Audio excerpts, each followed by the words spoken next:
අද දවසේ අපිට ඉතාමත්ම මම හිතන්නේ ඓතිහාසික නගර සභාවක් පත් කිරීම සම්බන්ධයෙන් අපි සමග මේ නගර සභාවේ ඉන්න සියලු දෙනාත් එක්ක මම හිතන්නේ අපිට ඉතාමත්ම ලොකු ගමනක් යන්න තියෙනවා.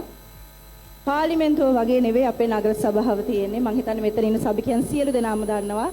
මෙතන අපි එක සභාවක් හැටියට තමයි මේ නගරය හදන්න උත්සාහ කරන්න ඕනේ.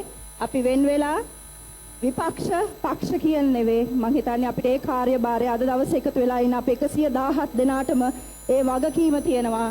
ඉස්සරහටත් එකතු වෙලා මේ නගරේ ගොඩනගා ගන්න. ඔබ සියලු දෙනාටම ස්තුතියි.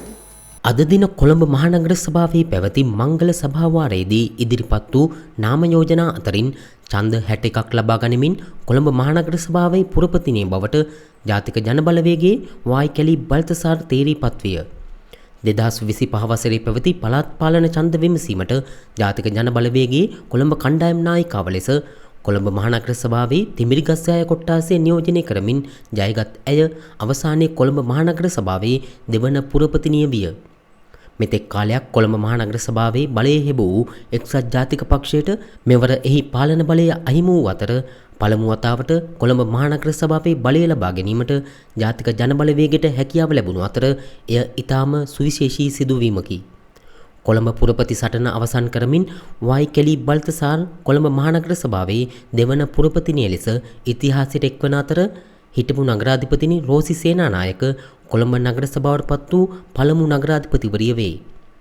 පසුගිය 2018 වසරේ සිට සමාජ ක්‍රියාකාරිණියක ලෙස කටයුතු කර ඇති වායිකැලි බල්තසාර් 2021 වසරේ ජනතා විමුක්ති පෙරමුණේ සමාජවාදී තරුණ සංගමයෙන් ක්‍රියාකාරී පක්ෂ දේශපාලනට එක්විය. අනතුරුව 2023 වසරේ ජාතික ජනබලවේගයේ කොළඹ කණ්ඩායම් නායිකාව ලෙස පළාත් පාලන ඡන්දයට ඉදිරිපත් වූ ඇය 2024 වසරේ පැවති මහා මැතිවරණයට කොළඹ දිස්ත්‍රික්කයේ නියෝජනය කරමින් තරඟ කළද ඇයට පාර්ලිමේන්තු නියෝජනය කිරීමේ වරම් අහිමි විය. 1985 වසරේ අප්‍රේල් මාස 10 වනදා උපන් වායිකැලි බල්තසාර් කොල්ලුපිටිය මෙතෝදිස්ත විදුහලෙන් උසස් පෙළ දක්වා අධ්‍යාපනය හදාරා අනතුරුව විදේශීය පෞද්ගලික විශ්වවිද්‍යාලයකින් මෝස්තර නිර්මාණ ශිල්පය පිළිබඳ උපාධියක් ලබාගෙන ඇත.